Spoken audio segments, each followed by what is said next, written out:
ನಮಸ್ಕಾರ, ನೀವು ನೋಡ್ತಾ ಇದ್ದೀರಾ ನ್ಯೂಸ್ ಫಸ್ಟ್. ನಾನು ವಿದ್ಯೇಶ್ರೀ. ಈ ಕ್ಷಣದ ಪ್ರಮುಖ ಸುದ್ದಿಗಳನ್ನ ನೋಡ್ತಾ ಹೋಗೋಣ. ಅದಕ್ಕೂ ಮೊದಲು ಹೆಡ್ಲೈನ್ಸ್. ಹೊಳೆನರಸೀಪುರ ಕೇಸ್ನಲ್ಲಿ ರೇವಣ್ಣಗೆ ಜಾಮೀನು ಮಂಜೂರು. 5 ಲಕ್ಷ ಬಾಂಡ್, ಒಬ್ಬರ ಶ್ಯೂರಿಟಿಗೆ ಸೂಚನೆ. 42ನೇ ಎಸಿಎಂಎಂ ಕೋರ್ಟ್ನಿಂದ ಆದೇಶ.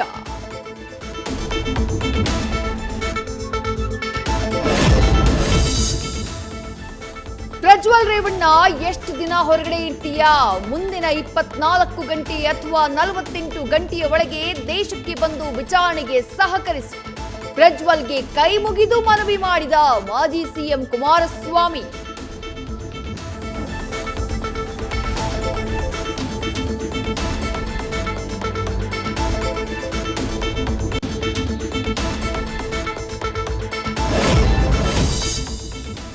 ನಮ್ಮ ಕುಟುಂಬದ ಎಲ್ಲರ ಫೋನ್ ಟ್ಯಾಪ್ ಮಾಡ್ತಾ ಇದ್ದಾರೆ.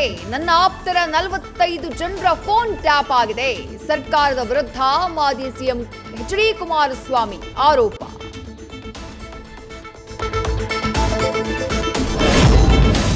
ಫೋನ್ ಟ್ಯಾಪ್ನಂತಹ ಮುಟ್ಟಾಳ ಕೆಲಸ ನಮ್ಮ ಸರ್ಕಾರ ಮಾಡಲ್ಲ.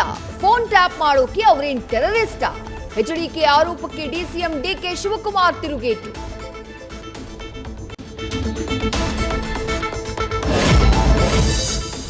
ರೋಡ್ ಸ್ಟ್ರೇಟ್ ಇದೆ ಅಂತ ಎರ್ರಾಬಿರ್ರಿ ಗಾಡಿ ಓಡ್ಸಂಗಿಲ್ಲ. ರೂಲ್ಸ್ ಬ್ರೇಕ್ ಮಾಡಿದ್ರೆ ಕಣ್ಣು ಹೊಡೆಯುತ್ತೆ ಎಐ ಕ್ಯಾಮೆರಾ. ಮೈಸೂರು ಬೆಂಗಳೂರು ದಶಪಥದಲ್ಲಿ ಹದ್ದಿನ ಕಣ್ಣು.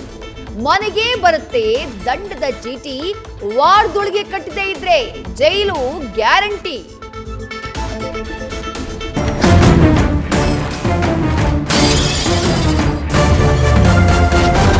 ನ್ಯೂಸ್ ಫಸ್ಟ್, ನಿರ್ಭೀತಿಯಿಂದ ನಿಮ್ಮ ಪರವಾಗಿ.